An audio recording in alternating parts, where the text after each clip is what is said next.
Hello दोस्तों, very good evening. तो आज हम स्टार्ट करेंगे बॉन्डिंग इन कॉम्प्लेक्स। तो हम बॉन्डिंग इन कॉम्प्लेक्स में तीन टाइप की थ्योरी आपको पढ़ानी है। लास्ट लेक्चर मैंने आपको बताया था। पहला वर्नर्स थ्योरी है, दूसरा वैलेंस बॉन्ड थ्योरी है और तीसरा क्रिस्टल फील्ड थ्योरी है। तो उसमें से आज पहला लेक्चर आप पढ़ने वाले हो, that is called Werner's theory. One of the very important theory, जहाँ से आपको पता चलेगा कॉम्प्लेक्स का प्रेसिपिटेशन, कॉम्प्लेक्स में कितने टाइप की वैलेंसीज होती हैं और उन वैलेंसीज का क्या काम होता है बेसिकली। ठीक है। तो वर्नर साहब को कहा जाता है फादर ऑफ कोऑर्डिनेशन कंपाउंड। ठीक है। इन्होंने मोस्ट ऑफ द कॉम्प्लेक्सेस के बारे में पता लगाया था, कॉम्प्लेक्स के स्ट्रक्चर के बारे में पता लगाया था। हालांकि प्रॉपर एक्सप्लेनेशन सब कुछ नहीं बताए थे, तब भी basic ideas about the complex, complex की कई सारी प्रॉपर्टीज वर्नर साहब ने क्लियर करी थी। तो आज हम लोग वही पढ़ने वाले हैं कि वर्नर थ्योरी में क्या है और उन्होंने कॉम्प्लेक्स के बारे में क्या चीजें बताई थी, कैसे डिटरमिन किया था कि किसी कॉम्प्लेक्स का स्ट्रक्चर कैसे हो सकता है, प्रेसिपिटेशन मेथड का यूज करके इन्होंने कैसे कॉम्प्लेक्स के स्ट्रक्चर को आइडेंटिफाई किया था। तो let's proceed with the Werner theory. देखिए इस थियरी में क्या कहा गया, वर्नर ने बोला कि किसी भी कॉम्प्लेक्स में बेसिकली टू टाइप की वैलेंसीज होती हैं। ठीक है, दो टाइप की वैलेंसीज होती हैं। एक वैलेंसी जो उसकी इलेक्ट्रिकल न्यूट्रलिटी को मेंटेन करने के काम आती है, उसको हम प्राइमरी वैलेंसी बोलते हैं। और दूसरी होती है सेकेंडरी वैलेंसी, जो उस कॉम्प्लेक्स के ज्योमेट्री के बारे में बताता है, उस कॉम्प्लेक्स के स्ट्रक्चर के बारे में बताता है। So let's start. According to this theory, क्या है कि कॉम्प्लेक्सेस में दो टाइप की वैलेंसीज होती है। कॉम्प्लेक्स है टू टाइप ऑफ वैलेंसी, है टू टाइप ऑफ वैलेंसी। अब देखना है कौन कौन से वैलेंसीज हैं स्पेसिफिकली। ठीक है, टू टाइप ऑफ वैलेंसीज। एक को हम लोग बोलते हैं प्राइमरी वैलेंसी और दूसरे को बोलते हैं सेकेंडरी वैलेंसी। तो this is the primary valency. ये क्या होता है अब इसको आपको डिटेल में बताऊंगा मैं। And second is called secondary valency. This is secondary valency. अब इन्होंने बताया कॉम्प्लेक्स में दो टाइप की वैलेंसी है, प्राइमरी और सेकेंडरी वैलेंसी है। देन प्रॉपर इसकी फंक्शनिंग, कैसे प्राइमरी वैलेंसी कैसे फंक्शन करता है, सेकेंडरी वैलेंसी कैसे फंक्शन करता है, हम दोनों के बारे में वन बाय वन डिटेल में पढ़ने वाले हैं। ठीक है ना। बेसिकली सबसे पहले हम लोग पढ़ेंगे what is primary valency. Primary valency क्या है। So let's discuss about the primary valency. ठीक है, primary valency of the complex. क्योंकि बॉन्डिंग होगी तो वैलेंसीज की तो बहुत इंपॉर्टेंस होगी ना भैया। अगर कोई कंपाउंड है जो कॉम्प्लेक्स से बॉन्डिंग करा है तो उसमें वैलेंसीज का बहुत इंपॉर्टेंट रोल होता है। ठीक है, रोल कैसे होता है इंपॉर्टेंट, क्योंकि यही है जो कॉम्प्लेक्स के एग्जिस्टेंस को मेंटेन करते हैं। अगर ये नहीं रहेंगे तो कॉम्प्लेक्स की स्टेबिलिटी क्या होगी, डिटरमिन नहीं की जा सकती। हम उसके बारे में ज्यादा बात कर नहीं पाएंगे। तो आइए प्राइमरी वैलेंसी क्या बोलता है। सबसे पहले क्या है, इट इज आयनाइजेबल। ठीक है, ये क्या होता है, ionizable, which is present outside the coordination sphere, which is present outside the coordination sphere। ये जो होते हैं आयनाइजेबल आयंस होते हैं, आयनाइजेबल पार्ट होता है जो कोऑर्डिनेशन स्फीयर के क्या होता है, बाहर की तरफ प्रेजेंट होता है, आउटसाइड द कोऑर्डिनेशन स्फीयर होता है, पहली बात। दूसरा, इसका काम जो होता है ये सिर्फ कॉम्प्लेक्स की इलेक्ट्रिकल न्यूट्रलिटी को मेंटेन करता है। तो it maintains electrical neutrality, it maintains electrical neutrality of the complex, electrical neutrality of the complex. मतलब ये कि कॉम्प्लेक्स क्या हो, चार्ज न रहे। हम सब जानते हैं चार्ज स्पीसीज अनस्टेबल होते हैं। तो it maintain electrical neutrality of complex. Ionic जो होते हैं, आयनिक नेचर में होने की वजह से ये कॉम्प्लेक्स पे जो चार्जेज आते हैं उनको न्यूट्रलाइज करने के काम आता है, ये न्यूट्रलाइज करते हैं। दूसरी बात हो गई। तीसरी बात जो प्राइमरी वैलेंसी की होती है, it is non directional. It is non directional. इसका मतलब ये हो गया कि ये कॉम्प्लेक्स की ज्योमेट्री को डिफाइन नहीं करने वाले। इनसे आप किसी कॉम्प्लेक्स की ज्योमेट्री पे कोई फर्क पड़ना नहीं है, कोई डायरेक्शन नहीं होता। मतलब ये आयनिक नेचर के होते हैं। और आपको पढ़ाया था आयनिक कंपाउंड जो होते हैं वो नॉन डायरेक्शनल होते हैं। तो उनका जो बॉन्डिंग है वो इलेक्ट्रोस्टैटिक अट्रैक्शन से आया है। और इलेक्ट्रोस्टैटिक अट्रैक्शन क्या होता है, किसी पर्टिकुलर डायरेक्शन में नहीं होता है, वो चारों तरफ यूनिफॉर्म होता है, स्फेरिकल होता है। ठीक है ना। नेक्स्ट इसके बाद क्या है, जो ये नॉन डायरेक्शनल हो गया, इसके बाद क्या होता है, ये आयनाइजेबल है ही, नॉन डायरेक्शनल हो ही गया। अब इसके बाद इन आयनों को क्योंकि आयनिक फॉर्म में आ रहे हैं तो हम इंडिविजुअली क्या कर सकते हैं, टेस्ट कर सकते हैं। तो it give it give individual test of the ion, individual test of each ion, ठीक है। जो भी आयन होंगे उनको हम लोग क्या कर सकते हैं, इंडिविजुअली टेस्ट कर सकते हैं। उन सभी आयनों को पकड़ पकड़ के हम केमिकली डाल सकते हैं, प्रेसिपिटेट आउट कर सकते हैं। तो अकॉर्डिंग टू दिस सबसे पहला पॉइंट आपने देखा ये कहाँ होते हैं, ये आयनाइजेबल होते हैं, कोऑर्डिनेशन स्टेट से बाहर पाए जाते हैं। इनका काम है कॉम्प्लेक्स के इलेक्ट्रिकल न्यूट्रलिटी को मेंटेन करने का, सबसे इंपॉर्टेंट काम। ये नॉन डायरेक्शनल नेचर के होते हैं, मतलब ज्योमेट्री को डिसाइड नहीं करते हैं। एंड देन ये इंडिविजुअल आयन जो होते हैं वो अपना अपना टेस्ट देते हैं। इनको हम बोलते हैं प्राइमरी वैलेंसीज। अब एग्जांपल के तौर पर ये देखते हैं, जैसे हमने आपको लिखा एक कॉम्प्लेक्स, एग्जांपल नेक्स्ट वाले में करते हैं, ठीक है। ये ऊपर लिख दो, हम मान लो इस कॉम्प्लेक्स को आपको दिए Fe H2O का होल 6, ठीक है, Cl3। तो इसमें क्या है, आपका जो Cl3 तीन क्लोराइड आयन वो क्या है, सेकेंडरी वैलेंसी को मेंटेन कर रहे हैं। अब आप इसको देखिए, बाहर जब हम लिखेंगे तो हम इसको स्ट्रक्चर जब बनाते हैं तो कुछ ऐसा बनाते हैं। हम पानी तो दिखाएंगे 6 वाटर है, तो ऑक्टाहेड्रली ये कॉम्प्लेक्स डब्बे के अंदर है। तो जो डब्बे के अंदर है वो आयनाइजेबल नहीं होते हैं, उनको अभी बताता हूँ कैसे। अभी जो डब्बे के बाहर है हम उनकी बात कर रहे हैं। तो ये सारे स्थिति जो भी देख रहे हैं सब डब्बे के अंदर है, ठीक है। तो जब विद इन द बॉक्स होते हैं तो इसको हम बॉक्स में भर देते हैं। ये सभी क्या विद इन द बॉक्स। अब बॉक्स के बाहर क्या है, क्लोराइड आयन, ठीक है। यहाँ पे एक Cl माइनस, एक Cl माइनस हम लोग लगाएंगे इधर और एक Cl माइनस इधर।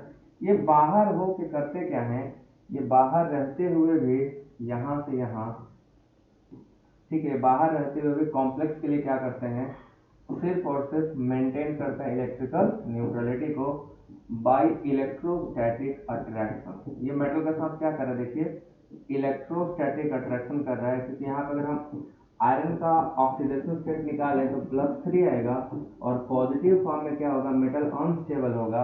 तो ये जो क्लोराइड आयन है वो क्या कर रहा है, उसको इलेक्ट्रिकल न्यूट्रलिटी प्रोवाइड कर रहा है by electrostatic mean, electrostatic attraction के थ्रू। तो ये क्या हो गया, आपका प्राइमरी वैलेंसी को मेंटेन कर रहा है, ये कर रहा है प्राइमरी वैलेंसी। और क्योंकि आयनाइज हो गया तो इसको हम लोग अभी जैसे ही कोई टेस्ट करने जाएंगे AgNO3 डालेंगे, AgCl का प्रेसिपिटेट आउट हो जाएगा, बाहर आ जाएगा बेचारा। तो इसको हम पकड़ कर टेस्ट भी कर सकते हैं क्या है। तो इन्होंने ये लगाया था पता कि टेस्ट किया था कैसे कि हैलोजन कहाँ है या नहीं है। उन्होंने सिल्वर नाइट्रेट रिएजेंट लिया और जितने भी हैलोजन बाहर होंगे जब आप सिल्वर नाइट्रेट ऐड करिएगा तो सभी आयन क्या होंगे, प्रेसिपिटेट होकर बाहर आ जाएंगे। तो इन्होंने ये टेस्ट किया था। तो सेकेंडरी वैलेंसी प्राइमरी वैलेंसी आपको दिख रहा है, ये सिंपल क्या होते हैं, मेटल का जो इलेक्ट्रिकल न्यूट्रलिटी है उसको मेंटेन करने का काम करते हैं, पहली चीज। दूसरी चीज इनका मेन इंपॉर्टेंट काम है, ये आयनाइजेबल है, डब्बे के बाहर होते हैं। तीसरी इंपॉर्टेंट बात क्या होता है, इनका कोई डायरेक्शन नहीं होता है, इसीलिए कॉम्प्लेक्स की ज्योमेट्री को डिसाइड नहीं करते हैं। हमें लग रहा थोड़ा आवाज गड़बड़ हो गया होगा, मैंने लगाया ही नहीं था, ठीक है। अब कॉम्प्लेक्स की ज्योमेट्री को डिसाइड नहीं करते हैं। और तीसरी बात जो हो गई यहाँ पे, सिर्फ ये इस कॉम्प्लेक्स की न्यूट्रलिटी को मेंटेन करने का काम करते हैं। तो ये आपका हो गया primary valencies. Now let's move toward the secondary valency. तो दूसरा जो पार्ट है that is secondary valency. Secondary valency क्या है, आइए इसके बारे में बात करें। सेकेंडरी वैलेंसी देखो, सबसे पहले तो ये कोऑर्डिनेशन स्फीयर के अंदर होते हैं, ठीक है। जो सेकेंडरी वैलेंसी ये कोऑर्डिनेशन स्फीयर के अंदर होते हैं, बाहर नहीं होते हैं। तो these are the present inside the coordination sphere. और जो डब्बे के अंदर होते हैं आयनाइजेबल नहीं होते हैं, ये आपको पढ़ाया जा चुका है। These are present inside the coordination sphere, inside the coordination sphere. ये कोऑर्डिनेशन स्फीयर के अंदर होते हैं, ठीक है, कोऑर्डिनेशन स्फीयर के अंदर होते हैं, बाहर नहीं पाए जाते, पहली चीज। दूसरा, ये नॉन आयनाइजेबल होते हैं, ये आयनाइज नहीं होते हैं, ठीक है, इनको तोड़ के अलग नहीं कर सकते। These are non ionizable, we can not dissociate it. तीसरा, इट मेंटेन, ये भी क्या करता है, इलेक्ट्रिकल न्यूट्रलिटी को मेंटेन करता है। It maintain electrical neutrality as well as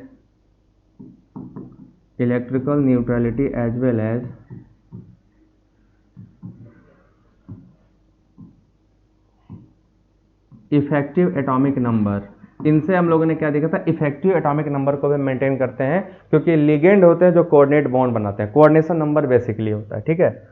और ये क्या होते हैं, डायरेक्शनल नेचर के होते हैं, it is directional in nature. तो जिनका नेचर डायरेक्शनल होता है वो ज्योमेट्री को डिसाइड करते हैं। तो इनका नेचर है डायरेक्शनल होने का, मतलब कि ये जो हैं वो एक पर्टिकुलर डायरेक्शन में ओरिएंटेड होंगे। जब इनकी ज्योमेट्री देखोगे आप तो फिक्स होती हैं।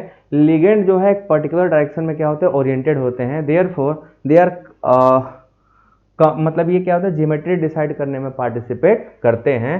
तो they decide the geometry of the complex, they decide geometry of the complex. ये कॉम्प्लेक्सेस की ज्योमेट्री को क्या करते हैं, डिसाइड करते हैं। तो आपका क्या ज्योमेट्री होगा वो इससे पता चल जाएगा। तो एक थ्योरेटिकल था, आपको मैं दे दे रहा हूँ। यहाँ पे कितने होंगे, सेकेंडरी वैलेंसी, और उससे आपको क्या मिलेगा, ज्योमेट्री। तो ये मोटा मोटा आपको यहाँ से आइडिया लग जाएगा, सेकेंडरी वैलेंसी और जियोमेट्री। अभी इसको आगे मैं बताऊँगा वीबीटी में, ठीक है। अगर सेकेंडरी वैलेंसी 2 है, सेकेंडरी वैलेंसी 2 है, तो ज्योमेट्री यहाँ पे लीनियर होता है। कॉम्प्लेक्स कैसा होगा, लीनियर। अगर 3 है तो ट्राइगोनल प्लेनर होगा, ट्राइगोनल प्लेनर है। अगर 4 होगा तो 4 केस में 2 होता है, टेट्राहेड्रल भी हो सकता है, टेट्राहेड्रल भी हो सकता है। इसके अलावा आपको पता है स्क्वायर प्लेनर भी हो सकता है। और डिपेंड करेगा हाइब्रिडाइजेशन पे, जो कि वीबीटी से आएगा। जो हाइब्रिडाइजेशन है वो वीबीटी से आएगा, यहाँ से नहीं आएगा। 5 होगा तो आपको पता चलेगा पेंटागोनल बाइपिरामिडल है, सॉरी ट्राइगोनल बाइपिरामिडल है, ट्राइगोनल बाइपिरामिडल। और अगर 6 है तो हम ज्योमेट्री देखेंगे, ऑक्टाहेड्रल मिलेगा हमको। ज्योमेट्री क्या मिलेगा, ऑक्टाहेड्रल कॉम्प्लेक्स। तो इन्होंने बताया कि जितने भी सेकेंडरी वैलेंसीज होंगी उसके अकॉर्डिंग आपको कॉम्प्लेक्स अपनी ज्योमेट्री देगा। कॉम्प्लेक्स की ज्योमेट्री हमें मिलेगी उसी के अकॉर्डिंग मिलेंगी। सो हम सबको इतना पता होना बहुत ज़रूरी है कि सेकेंडरी वैलेंसी कितनी है तो कौन सी ज्योमेट्री उसकी आने वाली है। ये मोर डिटेल में हम आपको पढ़ाएंगे अभी, वैलेंस बॉन्ड थियरी जो अगली थियरी उसमें मैं आपको एक्सप्लेन करूंगा डिटेल में। तो फिलहाल ये 2 टाइप के वैलेंसी जिन्होंने बताया। फिर अब इससे क्वेश्चन बहुत अच्छे अच्छे आते हैं, ठीक है ना। इससे क्वेश्चन बहुत अच्छे आते हैं। देखो क्वेश्चन कैसे आता है, क्या क्या पूछा जाता है। तो यहाँ से जो बेसिकली क्वेश्चन आते हैं, सबसे पहला एक तो प्रेसिपिटेशन से आता है ना। प्रेसिपिटेशन से क्या बनेगा, प्रेसिपिटेट। तो एक आपका आएगा प्रेसिपिटेशन रिएक्शन। मैं भी बनाता हूँ आपको क्वेश्चन कि प्रेसिपिटेशन रिएक्शन से क्वेश्चन क्या क्या आ सकते हैं, पहला। दूसरा जो इससे क्वेश्चन आता है वो आता है आपका इलेक्ट्रिकल कंडक्टिविटी से, इलेक्ट्रिकल कंडक्टिविटी से। कॉम्प्लेक्स की इलेक्ट्रिकल कंडक्टिविटी यहाँ से अफेक्ट होती है। तीसरा जो यहाँ से क्वेश्चन बेसिकली आता है, इसके अलावा आता है आपका एक कोलिगेटिव प्रॉपर्टी से, ठीक है, कोलिगेटिव प्रॉपर्टी से। तो कोलिगेटिव प्रॉपर्टी से आपको कुछ क्वेश्चंस भी मैं यहाँ पे समझाने वाला हूँ, ठीक है। तो आप सब देखोगे ये 3 तरीके से क्वेश्चन यहाँ से बन के आते हैं। तो अगर हमें इन तीनों के बारे में ना पता रहे तो हम लोग क्या करेंगे, मिस्टेक्स करेंगे। हमारे पास क्या होंगे, काफ़ी मिस्टेक्स होने का चांसेस है। तो मैं सारी चीज़ आपको 1 बाय 1 बताता हूँ। सबसे पहला क्या, प्रेसिपिटेशन रिएक्शन, ठीक है। पहला हम लोग पढ़ेंगे प्रेसिपिटेशन। प्रेसिपिटेशन कैसे होता है और कॉम्प्लेक्स की ज्योमेट्री या स्ट्रक्चर हम इससे कैसे पता लगाएंगे। तो प्रेसिपिटेशन रिएक्शन लिखना था, रिएजेंट लिखा गया है। तो प्रेसिपिटेशन रिएक्शन, अब इसके लिए रिएजेंट हमें डालना ही पड़ेगा क्योंकि हर एक प्रेसिपिटेट का अपना एक रिएजेंट होता है। जैसे मान लीजिए हमारे कॉम्प्लेक्स में हैलोजन्स हैं, तो हैलोजन को प्रेसिपिटेट आउट करने के लिए आप कौन सा रिएजेंट डालते हो, आप सभी को पता है। अगर आपके पास दिया गया जो आयन है वो हैलोजन हो तो हम क्या डालेंगे, तो हैलोजनों के लिए जो रिएजेंट ऐड होगा वो, हैलोजन के लिए रिएजेंट यूज होता है AgNO3, इससे डालेंगे तो हमारा क्या मिलेगा, AgX का प्रेसिपिटेट मिलेगा, AgX। अब कितना मिलेगा अभी डिसाइड करेंगे। दूसरा होता है हमारा सल्फेट आयन, है ना। सल्फेट आयन को टेस्ट करना हो अगर हमें, तो इसके लिए हम लोग क्या डालते हैं, इसमें बेरियम क्लोराइड, पता होना चाहिए, BaCl2। इसका क्या प्रेसिपिटेट बनता है, BaSO4 का प्रेसिपिटेट हो जाएगा। अब बेरियम क्लोराइड किसी हैलोजन को प्रेसिपिटेट नहीं कर सकता, सोडियम नाइट्रेट किसी हैलोजन को प्रेसिपिटेट, सॉरी सल्फेट को प्रेसिपिटेट नहीं कर पाएगा। तो हम यहाँ पे कौन सा रिएजेंट लिया गया इसका बहुत ज़्यादा इंपॉर्टेंस होता है। तो आप इसको जरूर ध्यान रखोगे कि प्रेसिपिटेशन में हम क्या रिएजेंट यूज़ किए हैं, ठीक है ना। अब एक बात यहाँ पे एकदम अच्छे से दिमाग में डाल लीजिए, जो जो कॉम्प्लेक्स डब्बे के मतलब जो भी आयन या लिगेंड हैं, अगर वो डब्बे के अंदर हुए तो वो कभी भी आपको प्रेसिपिटेशन नहीं देंगे। प्रेसिपिटेशन सिर्फ उनका मिलेगा जो बॉक्स के बाहर हैं, बॉक्स के अंदर वालों से आप कोई प्रेसिपिटेशन की उम्मीद ना रखिए। तो मैं इस बेसिस पे आपको दो क्वेश्चन पहले समझाने वाला हूँ, समझिएगा। देखिए, जैसे मान लीजिए हमारे पास कोई कॉम्प्लेक्स है जिसका फॉर्मूला है ये NiCl2 इंटू 6H2O, ठीक है, NiCl2 6H2O। ये कोई कॉम्प्लेक्स है जिसका फॉर्मूला हमें दे दिया गया, ठीक है। अब ध्यान से देखिए इसमें क्या हो सकता है, यहाँ बताया जाएगा आपको कि ये कॉम्प्लेक्स ऑक्टाहेड्रल है या टेट्राहेड्रल है, जो भी बोला जाए, या तो ऑक्टाहेड्रल होगा। अगर ये ऑक्टाहेड्रल होगा, है ना, ऑक्टाहेड्रल होगा, तो हमें क्या ध्यान रखना है कि निकिल के साथ अंदर कितने लिगेंड होंगे, टोटल 6 लिगेंड अंदर होंगे, बाकी सब जो भी XYZ होगा वो बाहर होगा। अगर ये बोलता है कि टेट्राहेड्रल या स्क्वायर प्लेनर है, ये टेट्राहेड्रल है या तो स्क्वायर प्लेनर है, तो उस केस में हम सबको पता है कि डब्बे के बाहर कितने लिगेंड, डब्बे के अंदर केवल 4 ही लिगेंड होंगे, बाकी सब कहाँ होंगे, बाहर होंगे, ठीक है। बाकी सब जो भी XYZ होगा वो बाहर होगा। तो ये जब करने जाना तो ध्यान रखना कि कौन सा बोला है, ज्योमेट्री क्या बोला या कोऑर्डिनेशन नंबर कितना बोला है, उसके अकॉर्डिंग फिर इसको हम क्या करेंगे, सॉल्व करेंगे। तो हम लोग देखेंगे जनरल फार्मूला मैंने आपको दे दिया NiCl2 और H2O का होल 6, ये पहला कॉम्प्लेक्स मान लीजिए हमने आपको दे दिया। अब 6 लिगेंड अंदर ले लोगे, बाकी सब क्या होंगे, बाहर होंगे, और इसमें 4 लिगेंड अंदर लोगे, बाकी सब क्या होंगे, बाहर होंगे। तो मान लीजिए इसी कॉम्प्लेक्स में क्वेश्चन क्या दिया, मैं नेक्स्ट बता रहा हूँ। हमने दिया आपका एक मॉलिकुलर फार्मूला है जिसका एक कॉम्प्लेक्स है जिसका मॉलिकुलर फार्मूला है NiCl2 इंटू 6H2O। ये 3 आइसोमेरिक फॉर्म में एग्जिस्ट करता है, ठीक है, 3 आइसोमेरिक फॉर्म में एग्जिस्ट करता है। एक फॉर्म है A, दूसरा फॉर्म है B और तीसरा फॉर्म है C। फॉर्मूला सेम है बट 3 आइसोमेरिक कंपाउंड में एग्जिस्ट करता है। जब A में हमने AgNO3 डाला, ठीक है, AgNO3, यहाँ आपका सबका कोऑर्डिनेशन नंबर 6 है, ठीक, यहाँ पे लिखा रहेगा कोऑर्डिनेशन नंबर इक्वल टू 6, या बताया रहेगा कितना कोऑर्डिनेशन नंबर है। एक में AgNO3 डाला तो नो प्रेसिपिटेट, हमको कोई पीपीटी ऑब्जर्व नहीं हुआ। एक में डाले तो हमको 2 प्रेसिपिटेट मिले, 2 मोल AgCl का प्रेसिपिटेट मिलता है, ठीक, ये प्रेसिपिटेट आउट हो गया। और यहाँ डालने पे 1 मोल AgCl मिला, ठीक है, 1 मोल AgCl मिला। तीनों में फॉर्मूला यही है कॉम्प्लेक्स का। आपको बताना है B का स्ट्रक्चर क्या होगा, A का स्ट्रक्चर क्या होगा और C का स्ट्रक्चर क्या होगा। तो आपको ध्यान क्या देना है, जब ऐसे क्वेश्चन आते हैं तो हमें देखना होता है सबसे पहले फॉर्मूले में क्या क्या मटेरियल है। तो फॉर्मूले में क्लोराइड है, अगर 2 क्लोराइड बाहर होंगे 2 प्रेसिपिटेट मिलेगा, 1 बाहर होगा तो 1 मिलेगा। अगर सब अंदर होते बॉक्स के, जैसे हम इसका बॉक्स बनाएंगे, ठीक है, ध्यान से देखिए, हम यहाँ पे 3 पॉसिबिलिटी आपको बता रहे हैं। निकिल तो अंदर रहेगा ही रहेगा। इसके बाद हम देखेंगे कि डब्बे के अंदर जो होते हैं वो प्रेसिपिटेट आउट नहीं होते। तो नो प्रेसिपिटेट मिलने का सीधा मतलब हुआ कि कोई भी हैलोजन बॉक्स के बाहर नहीं था। इसका मतलब ये हुआ कि हमारा जो स्ट्रक्चर होगा उसमें दोनों Cl अंदर होंगे और बचे कितने, और 4। तो 4 मॉलिक्यूल पानी अंदर होगा और 2 मॉलिक्यूल वाटर क्या होगा, बाहर। अगर ये वाला शेप ले लेता है कॉम्प्लेक्स, तो इस शेप में भैया हमें साफ साफ दिखाई दे रहा है पर्टिकुलर में कि यहाँ पे अगर हम AgNO3 डालेंगे तो क्योंकि कोई भी Cl बाहर नहीं है तो कोई प्रेसिपिटेट नहीं मिलेगा। तो यही हमारा A का स्ट्रक्चर हो जाएगा, और A इज NiCl2H2O का होल 4, और बॉक्स बंद करके 2 वाटर और बाहर निकाल दें तो टोटल मॉलिकुलर फार्मूला देखिए मैच कर गया। मॉलिकुलर फार्मूला वही है बट इस फेज में ये कोई भी प्रेसिपिटेट देने वाला नहीं है। तो हमें इस कॉम्प्लेक्स का कोई भी प्रेसिपिटेट आपको नहीं मिलेगा, नहीं मिलेगा।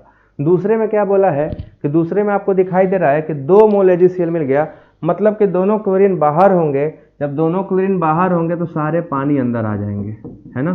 सभी 6 वाटर क्या, कोऑर्डिनेशन नंबर 6 है, वो तो मेंटेन करेंगे ही। अब इसमें करोगे तो 2 Cl है, दोनों AgNO3 के साथ क्या करेगा, प्रेसिपिटेशन करेगा। तो हमें क्या मिलेगा, ये स्ट्रक्चर मिलेगा B का। और सी में क्योंकि 1 मोल मिला है तो एक ही बाहर होगा, तो यहाँ हमें ऐसे दिखना पड़ेगा कि 5 वाटर अंदर हो, 5 और 1 Cl अंदर हो, इसी करस्पॉन्डिंग 1 Cl बाहर हो और 1 वाटर बाहर हो। ये अगर हम कॉम्प्लेक्स का स्ट्रक्चर रखते हैं तो हमें क्या मिलेगा कि टोटल एक ही क्लोराइड प्रेसिपिटेट होगा, बाकी सब अंदर रहेंगे। तो सेम फॉर्मूले पर अपन लोगों ने 3 डिफरेंट कॉम्प्लेक्स बना लिए ए बी सी, और देखो तीनों मैच कर गया, तीनों में क्या हो गया, मैचिंग हो गई। सो आप यहाँ पे सिंपली देख सकते हो कि जितने प्रेसिपिटेट मिले थे हमने कॉम्प्लेक्स को उसके अकॉर्डिंग अरेंज कर लिया है। एंड आई होप कि आप सभी को ये बात समझ में आ रही होगी। देख के बताइए, क्लियर है सभी को? ये आसान है, बस एक बार आपको समझना है कि प्रेसिपिटेशन होगा कब। ठीक है, अगर आपको ये पता चल गया कि प्रेसिपिटेशन होगा कब, देन ये बहुत आसानी से आप तुरंत क्वेश्चन का आंसर करोगे कि प्रोडक्ट क्या बनने वाला है, स्ट्रक्चर ऑफ द रिएजेंट क्या होगा। ये सब कुछ पता चलने में आपको टाइम नहीं लगेगा, आप देखते ही पहचान जाओगे और बता ले जाओगे, है ना? ये क्लियर? अब दूसरा कॉम्प्लेक्स पे चलते हैं। दूसरा कॉम्प्लेक्स है हमारा कोबाल्ट का, CuCl3.6NH3। ये आपका मॉलिक्यूलर फार्मूला है, कोबाल्ट का एक कॉम्प्लेक्स है जिसका ये जनरल फार्मूला है। यहाँ पे कोऑर्डिनेशन नंबर आपका हो गया है 6, कोऑर्डिनेशन नंबर 6 है, मतलब टोटल लिगेंड जो होंगे सेकेंडरी वैलेंसी 6 होगी, मतलब डब्बे के अंदर 6 लिगेंड रहेंगे ही रहेंगे, ये श्योर है। ठीक है, सो आपको यहाँ पे 3 केसेस मिलते हैं। अब आपको ये काम करना है, ठीक है। केस 1 पहले निकालेंगे हम लोग। यहाँ पे ए जो बनाता है उसने दिया AgNO3 डालने पे 3 मोल प्रेसिपिटेट, AgNO3 डालने पे दिया 3 मोल AgCl, मतलब AgCl का 3 मोल प्रेसिपिटेट मिलता है। दूसरे में जब डाला गया सेम यहाँ पे B बना के, तो B में AgNO3 डालने पे 0 प्रेसिपिटेट, मतलब कोई भी प्रेसिपिटेट नहीं मिला, नो AgCl, कोई AgCl का प्रेसिपिटेट आउट नहीं हुआ। और आखिरी वाले में जो C था उसमें मिला हमको सिर्फ 1 मोल, AgNO3 यहाँ मिला कितना, सिर्फ 1 मोल, 1 मोल AgCl का प्रेसिपिटेट मिला। अब यहाँ सवाल क्या पूछेंगे हम, ध्यान से देखिएगा। सवाल पूछूंगा मैं आपसे ये कि ए बी और सी तीनों कॉम्प्लेक्स का पहले तो स्ट्रक्चर निकालिए। आपको स्ट्रक्चर निकालने आएगा ही आएगा। सबसे पहले आप इसका स्ट्रक्चर निकालिए। स्ट्रक्चर निकालने के बाद एक और आपका क्वेश्चन यहाँ पे मैं ऐड करूंगा। वो क्वेश्चन ये है कि ए बी सी में से किसकी इलेक्ट्रिकल कंडक्टिविटी हाई होगी। ठीक है ना, इलेक्ट्रिकल कंडक्टिविटी किसकी हाई होगी। विच of the following have highest electrical conductivity, highest electrical conductivity. तो देखो भैया, आप सबको पता होगा कंडक्टिविटी जो होता है वो डायरेक्टली प्रोपोर्शनल टू होता है नंबर ऑफ आयन के, है ना। तो जिसकी इलेक्ट्रिकल कंडक्टिविटी हाईएस्ट होगी उसमें नंबर ऑफ आयंस भी क्या होंगे, ज़्यादा होंगे। तो अगर आपको यहाँ से निकालना हो तो आप लोग निकाल के बताइए विच of the following have highest electrical conductivity. देखते हैं कौन कौन बता लेता है, किस बेसिस पर निकालिएगा। आप सब ये दोनों चीज़ ध्यान रखना है, ठीक है। अकॉर्डिंगली इसको निकाल के बताइए कि which of the following have highest electrical conductivity and why. So निकालिए, मैं इसका आंसर करता हूँ, आप सभी लोग निकाल लो, पीछे मैं सॉल्व कर रहा हूँ, ठीक है। तो सबसे पहले मैं आपको बता दूँ कि जो इलेक्ट्रिकल कंडक्टिविटी है ना बच्चों, वो नंबर ऑफ आयनों पर डिपेंड करता है। Electrical conductivity directly proportional to number of ion in solution. ठीक है, सॉल्यूशन में जितने ज़्यादा आयन्स होंगे कंडक्टिविटी उतना ज़्यादा होगा। High conductivity is observe when number of ion is greater in the solution. तो जितना ज़्यादा आयन होगा सॉल्यूशन में कंडक्टिविटी उतनी हाई होगी, क्योंकि कंडक्शन करने का काम जो है वो कौन करेगा, यही करेगा, है ना, यही करेगा, आयन ही करता है इलेक्ट्रोलाइटिक सॉल्यूशन में। ठीक, सो अब अगर हमें कोई कॉम्प्लेक्स दिया जाता है तो ध्यान देना, मान लो हमारे यहाँ पे कोई मेटल है और यहाँ पे 6 लिगेंड हैं और बाहर कोई X3 लगा हुआ है मोनो आयनाइनिक। तो जब ये टूटेगा तो टोटल आयन देखो कैसे बनते हैं। टोटल नंबर ऑफ आयन कितने बनेंगे, बता सकते हैं इसमें कितने बनेंगे टोटल आयन? कमेंट मारो, देखते हैं कितना बताते हो आप सभी लोग। टोटल नंबर ऑफ आयन कितने बन जाएंगे इसके? तो इसके टोटल आयनों की संख्या होगी 4, 3 ठो बनेगा x माइनस और यहाँ पे आ जाएगा आपका 3 प्लस। तो टोटल आयन की संख्या अगर देखोगे बच्चों तो यहाँ पे आपको मिलेगा 4, एक ये है प्लस 3 ये है, तो टोटल आयनों की संख्या हो गई 4 आयन। देखो यहाँ पे एक चीज़ यही ध्यान देना है, कभी कभी हम लोग गलती क्या करते हैं कि इसको काउंट ही नहीं करते हैं। भाई ये भी आयन है, कॉम्प्लेक्स आयन थोड़ा बड़ा है तो आयन तो वो भी है, 3 हैलाइड हो गए, 3 हैलोजन जो भी होगा वहाँ पे, और एक ये, तो टोटल आयनों की संख्या हो गई 4।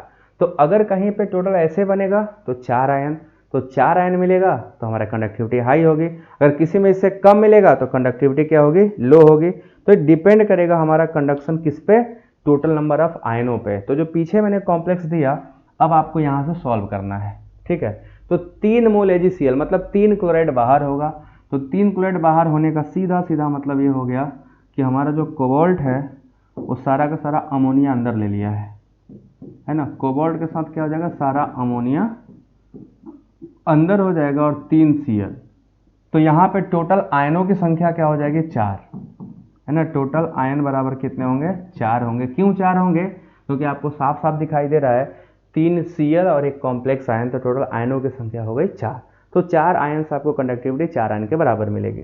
क्योंकि यहाँ कोई प्रेसिपिटेट नहीं मिला है, इसका साफ साफ मतलब ये हुआ कि सभी क्लोराइड डब्बे के अंदर है ना, और 3 अमोनिया अंदर है।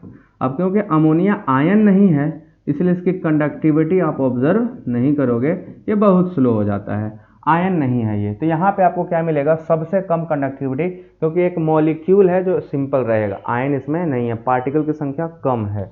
और लास्ट वाले में क्योंकि एक मिला है तो सिंपल सिंपल डिफाइन करके बता रहा है कि हमारे स्ट्रक्चर में 5 अमोनिया अंदर दीजिए और 1 Cl अंदर दीजिए, बाकी आप 2 Cl बाहर रखिए प्लस 1 अमोनिया बाहर रखिए। तो हमको यहाँ पे टोटल आयनों की संख्या जो मिलेगी वो 3 मिलेगी, क्योंकि 2 क्लोराइड आयन होंगे, 2 क्लोराइड आयन होंगे और एक हमारा कॉम्प्लेक्स आयन होगा। तो टोटल आयनों की संख्या कितनी हो गई, 3, 2 और 1 3। तो अगर हम कंडक्टिविटी का ऑर्डर लगाते तो highest conductivity observe in A then C then B. तो ऑर्डर क्या होता, A is greater than C is greater than B. This was the answer. आपको ऐसे ही आंसरों के रिस्पॉन्स करने हैं, आपको ऐसे क्वेश्चन पहचानना है एंड देन आपको इन क्वेश्चन के क्या करने हैं, प्रॉपर आंसर बताने हैं, आंसर देने हैं। ये वर्नर साहब की थियरी है, आराम से सॉल्व होती है, ठीक है। अब इस पे आपके कई सारे और क्वेश्चन बना सकते हैं, ठीक है। जैसे क्वेश्चन दे दिए,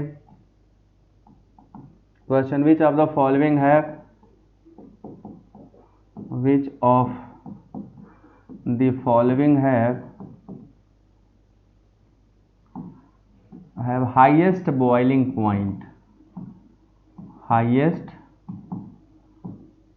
boiling point in solution, ठीक है। सॉल्यूशन में पूछेगा किसका बॉइलिंग पॉइंट सबसे ज़्यादा हो जाएगा। ये कोलिगेटिव प्रॉपर्टीज है ना। Boiling point, elevation of boiling point सुना होगा, depression in freezing point, elevation in boiling point, और ऑस्मोटिक प्रेशर, इसके अलावा लोअरिंग ऑफ वेपर प्रेशर। इन सब में एक फैक्टर आता है आई, याद करो। कोलिगेटिव प्रॉपर्टी में एक बहुत ही शानदार प्रॉपर्टी है जिसका नाम है आई। क्या बोलते हैं उस आई को, कोलिगेटिव प्रॉपर्टी, है ना, डायरेक्टली प्रोपोर्शनल टू आई। आई होता है आपका want of factor, I is called want of factor. और जो वांट ऑफ फैक्टर है हम सबको पता है वो नंबर ऑफ आयनों के डायरेक्टली प्रोपोर्शनल होता है, ठीक है, directly proportional to number of ion. मतलब अगर नंबर ऑफ आयन बढ़ेगा तो आपकी कोलिगेटिव प्रॉपर्टी भी क्या होगी, अफेक्ट होगी। तो इस कॉन्सेप्ट को ध्यान रखते हुए आपको आगे क्वेश्चन करने हैं।